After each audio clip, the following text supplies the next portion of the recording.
صاحب سے سوال یہ ہے کہ کیا صحابہ کرام علیہ رضوان نے 12 ربیع الاول کا دن منایا تھا؟ برائے کرم اس کا جواب ارشاد فرمائیے، جزاک اللہ خیر۔ نبی کریم صلی اللہ تعالیٰ علیہ وآلہ وسلم کا یوم ولادت 12 ربیع الاول شریف ہے اور پیر کا دن حضور کی ولادت ہوئی۔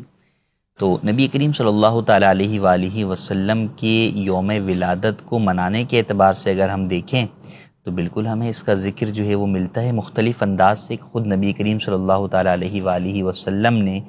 پیر کے دن روزہ رکھنے کے حوالے سے یہ فرمایا کہ اس لیے اس دن روزہ رکھتا ہوں کہ اسی دن میری ولادت ہوئی۔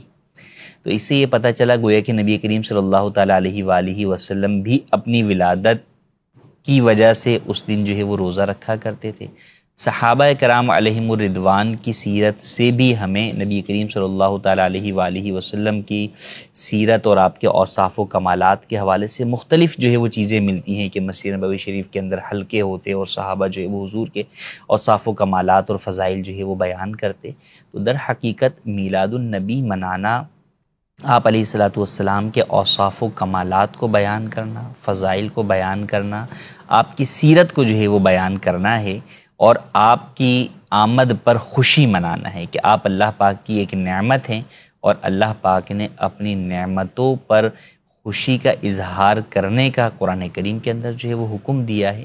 تو بالکل اس میں کوئی حرج نہیں ہے۔ ہاں، انداز مختلف ادوار میں ہر چیز کے مختلف ہو سکتے ہیں۔ جیسے نبی کریم صلی اللہ تعالیٰ علیہ وآلہ وسلم کے زمانے کے اندر جو قرآن کریم تھا، جو مخطوطہ تھا، جو مختلف چیزوں پر لکھا ہوا تھا، وہ بغیر اعراب کے اور بغیر نقطوں کے تھا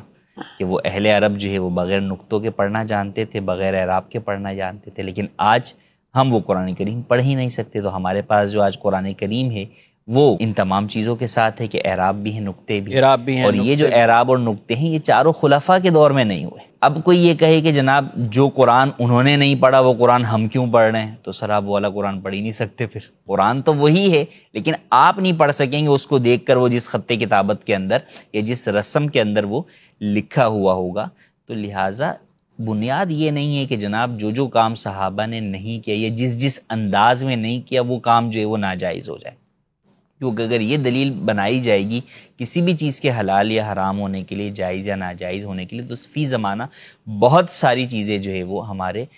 ناجائز میں چلی جائیں گی اور اکثر چیزیں جو ہے وہ جائز نہیں رہیں گی۔ تو بنیاد وہی ہے جو شریعت مطہرہ نے بیان کی ہے کہ جب کسی چیز سے منع نہیں کیا گیا، قرآن و حدیث میں اس کی ممانعت نہیں ہے، تو جائز ہے۔ اب صحابہ کرام مسجد نبوی میں حلقے لگا کر حضور کے اوصاف و کمالات بیان کرتے تھے، سیرت بیان کرتے تھے، حدیثیں سنتے سناتے تھے۔ آج اگر ایک بڑے مجمع کے اندر ایک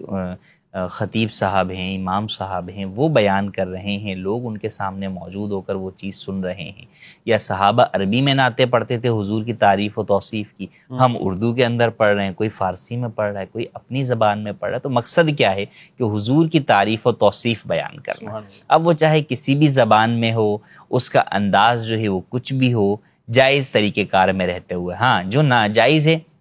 اس سے بالکل منع ہے کہ جناب آپ نعت پڑھ رہے ہیں لیکن ساتھ میں موسیقی آپ ایڈ کر رہے ہیں، تو چونکہ موسیقی سے متعلق حضور کی حدیث پاک ہے کہ میں ان چیزوں کو توڑنے کے لیے آیا ہوں، تو وہ ایڈ نہیں ہو سکتی، اس کی بالکل اجازت نہیں شریعت کے شریعت نے جو دائرہ کار بیان کیا ہے اس چیز کو سامنے رکھتے ہوئے حضور کی جتنی بھی تعریف و توصیف کی جائے وہ کم ہے، اور ہم جتنی بھی تعریف و توصیف کریں گے اس سے حضور کے جو درجات ہیں وہ تو اس سے کہیں بڑھ کر ہیں کہ ہم وہ بیان بھی جو ہے وہ نہیں کر سکتے۔ ہمارا ہی فائدہ ہے کہ حضور کی تعریف و توصیف سے ہمیں ثواب بھی ملتا ہے، ہمارے دل بھی جو ہے وہ منور ہوتے ہیں، اور جو ہے وہ ہمیں اپنی آگے نسل اور اولاد کی تربیت بھی کرنے کو ملتی ہے۔